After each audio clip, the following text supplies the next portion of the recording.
அனைவருக்கும் வணக்கம். Welcome back to my channel. இன்றைக்கி நம்ம பார்க்க போகிற டாபிக் என்ன அப்படின்னா, ஒரு மோட்டிவேஷ்னல் தான், உங்களுக்கான ஒரு மோட்டிவேஷன்.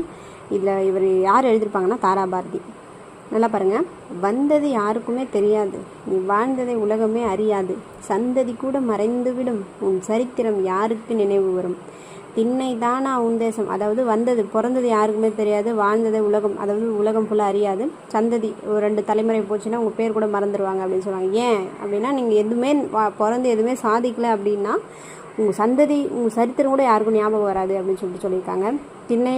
திண்ணை தானா உன் தேசம், உன் தெருவென்றாயே உன் உலகம், திண்ணை எடுத்து தெருவாக்கு, உன் தெருவை மேலும் விரிவாக்கு. ரொம்ப எவ்வளோ அருமையான வரிகள் பாருங்கள். ரொம்ப ரொம்ப பிடிக்கும், எனக்கே ரொம்ப பிடிக்கும் அந்த வரிகள்.